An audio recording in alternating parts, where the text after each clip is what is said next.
పండరీపురం పాండురంగ ఆలయం. పుండరీకునికి తల్లిదండ్రుల మీద ఉన్న ప్రేమకి సాక్ష్యం ఇటుక మీద ఉన్న విఠలుడు. అందమైన తులసి మొక్కలతో ఆనందింపచేసే తులసి బృందావనం. మహాశివుడి చెమట నుంచి పుట్టిన భీమా నది చంద్రభాగా నదిగా పేరు మార్చుకునే పవిత్రమైన ప్రదేశం. పాండురంగడి కంటే ముందు పుండరీకుని దర్శించుకునే ఆలయం. మహాశివుడు పార్వతీదేవి దాహం తీర్చడానికి త్రిశూలంతో సృష్టించిన లోహదండ తీర్థం. బ్యూటిఫుల్ చంద్రభాగా నది ఘాట్లు. ఇవన్నీ తనలో నింపుకున్న క్షేత్రమే పండరీపురం. మరాఠా ప్రజలు మరో తిరుమలగా భావించే ఈ పండరీపురాన్ని ఈ వీడియోలో మీకు చూపించబోతున్నాను. ఇంకెందుకు ఆలస్యం, వీడియోలోకి వెళ్ళిపోదాం పదండి. దానికంటే ముందు మహారాష్ట్ర షోలాపూర్ జిల్లాలో ఉన్న ఈ పండరీపురానికి తెలుగు రాష్ట్రాల నుంచి ఎలా రావాలో చూద్దాం. హలో, వాళ్ళు అందరూ ఎలా ఉన్నారండి? నేను మీ సింగిల్ సంచారి. Welcome to our YouTube channel. ఇప్పుడు నేను కొల్హాపూర్ రైల్వే స్టేషన్ దగ్గర ఉన్నానండి. ఈరోజు మనం కొల్హాపూర్ రైల్వే స్టేషన్ నుంచి పండర్పూర్ దాకా ట్రైన్ జర్నీ చేయబోతున్నాం. ట్రైన్ జర్నీ చేసి ఆ పాండురంగని దర్శించుకోబోతున్నాం. పాండురంగడి పాదస్పర్శ దర్శనం ఎలా చేసుకోవాలి, టికెట్స్ ఎలా బుక్ చేసుకోవాలి, ఇంకా అక్కడ చూడాల్సిన ప్లేసెస్ ఏంటి, ఇవన్నీ కూడా ఈ వీడియోలో క్లియర్గా చెప్తాను. సో వీడియోని అయితే మాత్రం స్కిప్ చేయకుండా చివరి వరకు చూడండి. అలాగే విజయవాడ నుంచి వైజాగ్ నుంచి వచ్చే వాళ్ళు అయితే సోలాపూర్ వరకు వచ్చేసి అక్కడి నుంచి పండర్పూర్ చేరుకోవచ్చు. లేదు హైదరాబాద్ నుంచి వచ్చే వాళ్ళు అయితే వాళ్ళు కూడా సోలాపూర్ వచ్చేసి అక్కడి నుంచి పండర్పూర్ చేరుకోవచ్చు. లేదు మీరు కొల్హాపూర్ వచ్చి ఇక్కడి నుంచి పండర్పూర్ వెళ్ళాలంటే మాత్రం ఇక్కడి నుంచి బస్ ఫెసిలిటీ ఉంది, అలాగే ట్రైన్ ఫెసిలిటీ కూడా ఉంది. అలాగే కొల్హాపూర్ వీడియో కూడా అప్లోడ్ చేశాను, చాలా బాగుంటుంది. ఆ వీడియో కూడా చూడండి. ఈ కొల్హాపూర్లో చూడాల్సిన ప్లేసెస్, అమ్మవారి దర్శనం చాలా బాగా జరిగింది. సో కొల్హాపూర్ నుంచి పండర్పూర్కి బస్సులో కూడా వెళ్ళిపోవచ్చు అండి. 180 కిలోమీటర్స్.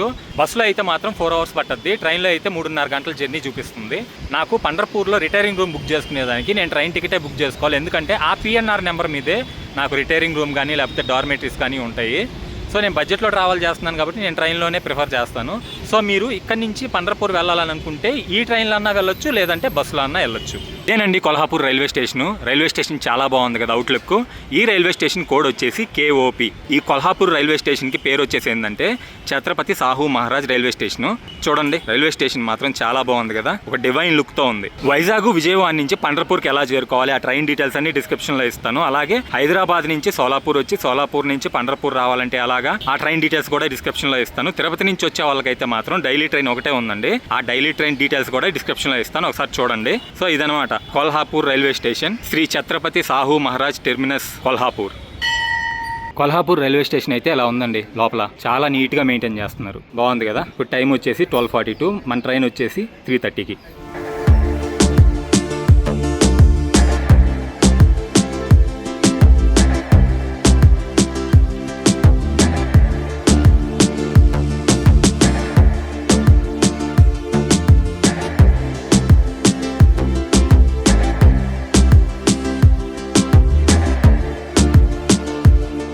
ట్రైన్ అయితే కరెక్ట్గా 7:15కి దింపేసిందండి. అంటే 35 మినిట్స్ లేట్ అయినా పర్లేదు.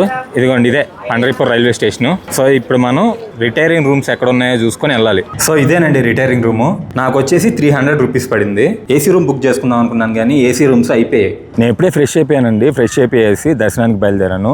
నేను ఈవినింగ్ వచ్చేసి రెస్ట్ తీసుకున్నాను. అందుకే మార్నింగ్ లేచేసి ఇప్పుడు నేను దర్శనానికి వెళ్తున్నాను. దర్శనానికి వెళ్లే ముందు ఇక్కడ నుంచి జస్ట్ 1/2 కిలోమీటరే తులసి బృందావనికి అయితే వెళ్దాము. మొత్తం తులసి మొక్కలు ఉంటాయి. అక్కడే విఠలుడి విగ్రహం కూడా ఉంటది. చాలా బాగుంటది ప్లేస్ అయితే మాత్రం. సరే ఇప్పుడు మనం తులసి బృందావనికి వెళ్దాం పదండి. స్టేషన్ అవుట్లుక్ మాత్రం చాలా బాగుంది. ముందైతే మీకు పండరీపూర్ రైల్వే స్టేషన్ అవుట్లుక్ చూపిస్తా ఉన్నాండి. టికెట్ కౌంటర్ ఉండేసి ఇక్కడ ఉంటది. ఈ రైల్వే స్టేషన్ కూడా ఒక దేవాలయం లాగా ఉంది కదా, మధ్యలో పాండురంగ స్వామి ఉన్నారు చూడండి అక్కడ. సరే ఇప్పుడైతే మనం ఇక్కడ నుంచి జస్ట్ 1/2 కిలోమీటరే తులసి బృందావనికి అయితే వెళ్దాం పదండి. ఒకవేళ మీరు పండర్పూర్ రైల్వే స్టేషన్ లో దిగితే ఇక్కడ చూడండి ఆటోలు ఉంటాయి.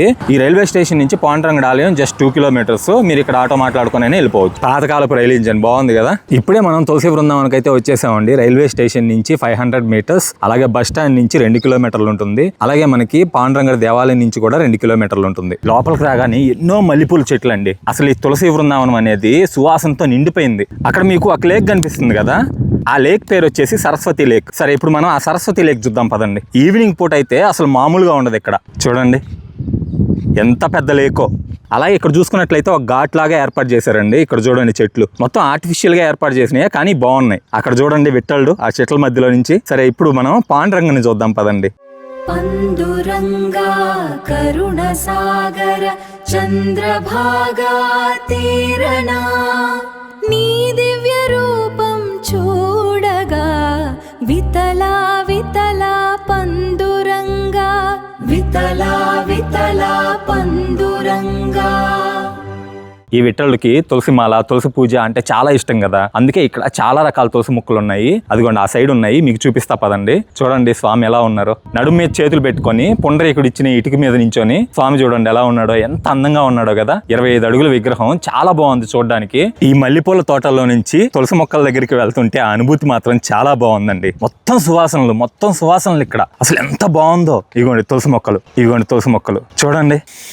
అబ్బా, ఈ తులసి బృందావనంలో అడుగు పెట్టగానే తులసి సువాసనలు, మల్లెపూల సువాసనలు, అనేక పూలు, ఇక్కడ అనేక రకాల తులసి మొక్కలు చూపిస్తా అన్నాను కదా. మొదటిగా రామ్ తులసి, ఇదిగోండి ఇదంతా రామ్ తులసి. ఇక్కడున్న తులసి పేరు శేవంతి, ఇదంతా శేవంతి తులసి.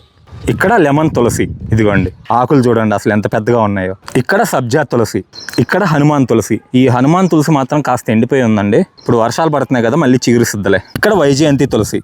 మనకి క్లియర్గా డిఫరెన్స్ తెలుస్తుందండి, డిఫరెంట్ తులసి మొక్కలు అని చెప్పేసి క్లియర్గా తెలుస్తుంది డిఫరెన్స్. ఇక్కడ చూడండి పెయింటింగ్స్ చూడండి, భక్త తుకారాంకి సంబంధించి, జ్ఞానేశ్వరికి సంబంధించి, శ్రీకృష్ణుడు భక్తులకు సంబంధించి పెయింటింగ్స్ చూడండి. ఇక్కడ ఈ చుట్టూ కూడా ఇలాగే పెయింట్ చేశారనమాట, చాలా బాగుంది చూడడానికి. సో ఇక్కడ నడుచుకుంటూ వీళ్ళ కథలను కూడా మనం తెలుసుకోవచ్చు. ఇక్కడున్న సువాసనలకి, ఇక్కడున్న రంగురంగుల పూల మొక్కలకి నాకు ఇక్కడ ఇంకా ఉండాలనిపిస్తుంది. కాకపోతే దర్శనానికి వెళ్ళాలి కదా మనం. సో ఇప్పుడైతే మనం బయలుదేరక తప్పదు. సరే, ఇప్పుడైతే మనం పాండురంగడి దేవాలయానికి వెళ్ళేసి ఆ పాండురంగని దర్శించుకుందాం పదండి. ఇక్కడ నుంచి 2 కిలోమీటర్స్ ఉంది, ఆటోలు కూడా ఉంటాయి బయట. కాకపోతే నేను ఆటో ఎక్కను మీకు తెలిసిందే కదా, నేను నడిచి వెళ్ళిపోతాను. సరే, ఇప్పుడైతే మనం ఈ తులసి బృందావనం నుంచి బయటికి వెళ్ళి ఆ విఠలుని దర్శించుకుందాం పదండి. ఇక్కడ చూడండి, ఇంకా పాండురంగడి దేవాలయానికి ఇంకో 200 మీటర్స్ ఉందనంగా ఛత్రపతి శివాజీ మహారాజ్ విగ్రహం. మనం కొల్హాపూర్లో కూడా చూసాం కదా, మహాలక్ష్మి అమ్మవారి దేవాలయానికి దగ్గరలోనే ఛత్రపతి శివాజీ మహారాజ్ విగ్రహం ఉంది. అలాగే ఇక్కడ కూడా శివాజీ మహారాజ్ చౌక్ అనమాట. యాక్చువల్గా ఇది విగ్రహం మాత్రమే కాదండి, ఇక్కడ ఆయనకి గుడి ఉంది, దగ్గరికి వెళ్ళి చూపిస్తా ఉండండి. భారతదేశంలోని ప్రతి హిందువు కూడా ఈయన తలుచుకోకుండా ఉండడేమో. చూడండి ఇక్కడ ఆలయమే ఉందండి శివాజీ మహారాజ్కి. కాకపోతే ఇక్కడ గేట్ క్లోజ్ చేసి ఉంది, లేకపోతే లోపలికి వెళ్ళి చూపించామండి మీకు. ఇక్కడ నుంచి మనం జస్ట్ 200 మీటర్స్ ముందుకు నడుచుకుంటూ వెళ్తే ఇలా స్ట్రైట్ గా మనం పండరీపూర్ పాండురంగడి ఆలయానికి వెళ్ళిపోవచ్చు. ఆ శివాజీ మహారాజ్ చౌక్ దాటంగానే దేవాలయానికి వెళ్ళే రోడ్లో ఇక్కడ అన్ని హోటల్సేనండి. ఇక్కడ చాలా లాడ్జ్లు, చాలా హోటల్స్ కూడా ఉన్నాయి. సో దేవాలయానికి దగ్గరలోనే ఒకసారి వచ్చి చూసి తీసుకోవడం మంచిది. ఇక్కడ చూడండి భగవాన్ శ్రీకృష్ణ మందిర్. జస్ట్ మనకి మందిర్ కూడా ఇంకొంచెం ముందుకు వెళ్తే 100 మీటర్స్లోనే ఉంది. ఆ 100 మీటర్స్ ముందే భగవాన్ శ్రీకృష్ణ మందిర్. ఆహా, గోపురం చూడండి అసలు ఎలా కనిపిస్తుందో. ఈ మధ్యలో చిన్న క్లాత్స్ ఉన్నాయి కదా, గ్రీన్ క్లాత్స్, అవి లేకుండా ఉంటే బాగుండేది, ఇంకా బాగా కనిపించేది. ఇది ఆలయానికి ఉత్తర ద్వారం, క్లోజ్ చేసింది ఇప్పుడైతే. లడ్డూ ప్రసాదాల కౌంటరు. సరే, ముందు మనం దర్శనానికి వెళ్దాం, దర్శనానికి వెళ్ళి వచ్చిన తర్వాత తీసుకుందాం. ఆలయం గోపురం చూడండి, ఏదో రథానికి ఉన్నట్టు గోపురం మాత్రం చాలా బాగుందండి. క్రౌడ్ అయితే మాత్రం చాలా మంది ఉన్నట్టున్నారు, దర్శనానికి ఎక్కువ టైమే పట్టేటట్టు ఉంది. సో మనం మార్నింగ్ వస్తే ఏంటంటే ఇక్కడ పాదస్పర్శ దర్శనం చేసుకోవచ్చు. నేను ఆన్లైన్లో చూశాను కానీ స్లాట్స్ అన్నీ బుక్ అయిపోయి ఉన్నాయి. ఇంకా జూలై స్లాట్స్ అయితే మాత్రం ఇంకా రిలీజ్ కాల. సో ఇదేనండి ఆలయం ఎంట్రన్స్. కాకపోతే ఇక్కడి నుంచి మనం దర్శనానికి వెళ్ళడానికి ఉండదు. మనం దర్శనానికి వెళ్ళాలి అని అంటే ఇదిగోండి ఈ సైడ్ చంద్రభాగా నది దగ్గరికి వెళ్ళి పుండరీకుని దర్శించుకొని తర్వాత క్యూ లైన్లో కలిసి మళ్ళీ అదంతా తిరిగేసి ఇక్కడికి వచ్చేసి పాండురంగని దర్శించుకొని ఇదిగోండి ఇది ఎగ్జిట్ అనమాట.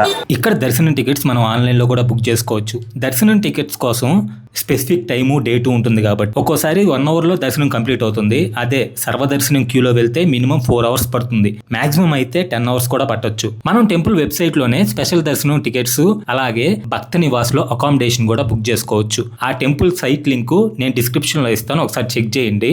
సరే, ఇప్పుడైతే మనం చంద్రభాగా నదికి వెళ్ళి పుండరీకుని దర్శించుకొని, చంద్రభాగా నదిని భీమా నది కూడా అంటారు, అక్కడ కొంచెం నీళ్లు చల్లుకొని తల మీద, తర్వాత దర్శనానికి క్యూ లైన్లోకి అయితే ఎంటర్ అయిపోదాం.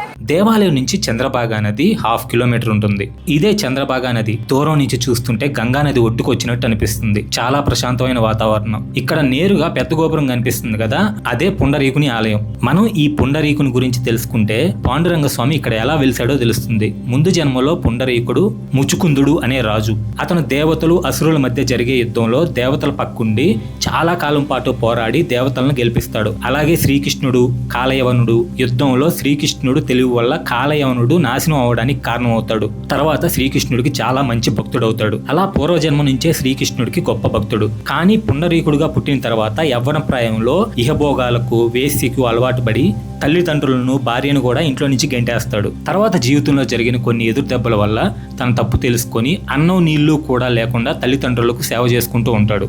పుండరీకునికి తల్లిదండ్రుల మీద ఉన్న భక్తికి శ్రీకృష్ణుడు మెచ్చి దర్శనమిద్దామని పుండరీకుని దగ్గరికి వస్తే పుండరీకుడు ఆ టైంలో తల్లిదండ్రులకి సేవ చేసుకుంటూ ఉంటాడనమాట. నేను తల్లిదండ్రుల సేవలో ఉన్నాను, కాసేపు వేచి ఉండండి అని ఒక ఇటుకని ఇచ్చి దాని మీద సేద తీరమని చెప్తే శ్రీకృష్ణుడు ఆ ఇటుకని ఎక్కి నడుం మీద చేతులు పెట్టుకొని ఇప్పుడు మనం దర్శించుకునే పాండురంగుల్లాగా మారాడు. ఇక్కడ స్వామిని విఠల, విఠోబా అని కూడా పిలుస్తారు.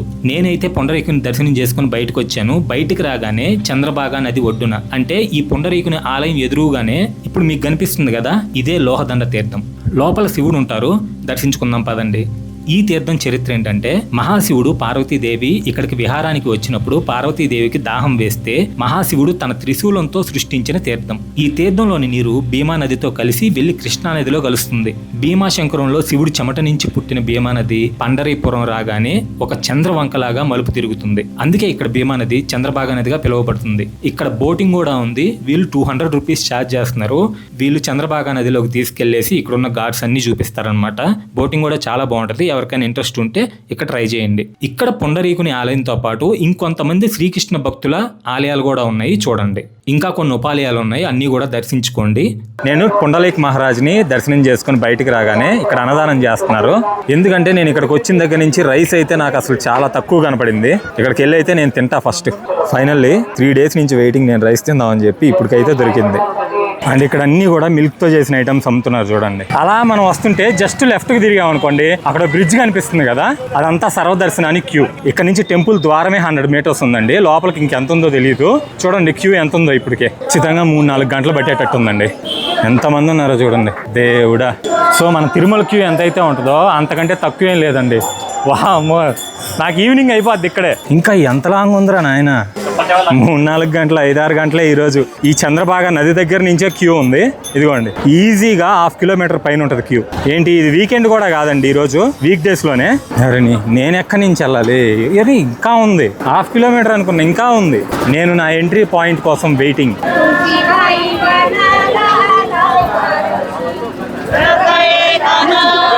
ఇక్కడ క్యూలో వాళ్ళకి పులిహోర ప్రసాదం పంచుతున్నారు. సో ఎప్పటి నుంచి ఉన్నారో క్యూలో వీళ్ళందరూ. ఈ క్యూ ఉండే 1/2 kilometer కాదండి, ఇప్పుడు కిలోమీటర్కి మారిపోయింది. దేవుడ్డా, నేను క్యూలోకి ఎంత వెళ్దామని ట్రై చేస్తున్నా కానీ క్యూ పోతానే ఉంది. ఫైనల్లీ క్యూలోకి అయితే వచ్చానండి. సరే, నేనైతే దర్శనం అయిన తర్వాత మళ్ళీ కలుస్తాను.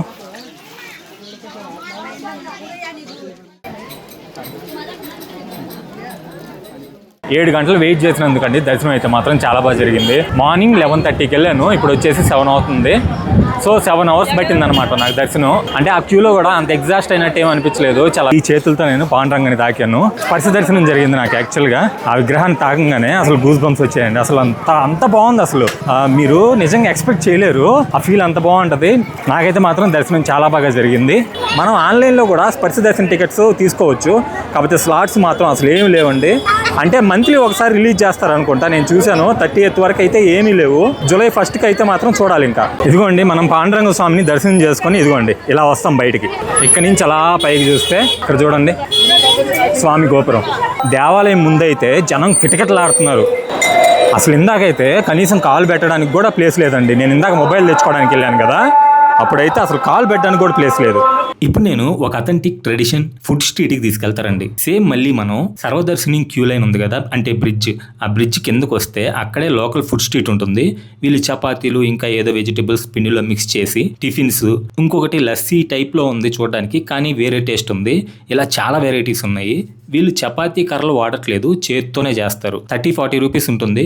మీరు వస్తే ఒకసారి ట్రై చేయండి. అలాగే దేవాలయం చుట్టూ ఉన్న 4 స్ట్రీట్లలో కూడా షాపింగ్ చేసుకోవచ్చు. ఇక్కడ కోవా, దూద్ పేడ ఇలాంటివి ప్రసాదాలుగా పెట్టి అమ్ముతున్నారు.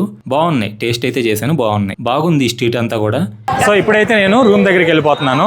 ఇంతటితో మన పండరీపురం యాత్ర కంప్లీట్ అయిపోయినట్టే. ఈ వీడియో మీకు నచ్చిందని అనుకుంటున్నాను. నచ్చితే ఈ వీడియోకి లైక్ చేసి అలాగే మన ఛానల్ని సబ్స్క్రైబ్ చేసుకోండి. వేరే ఇంట్రెస్టింగ్ వీడియోతో మళ్ళీ కలుస్తాను.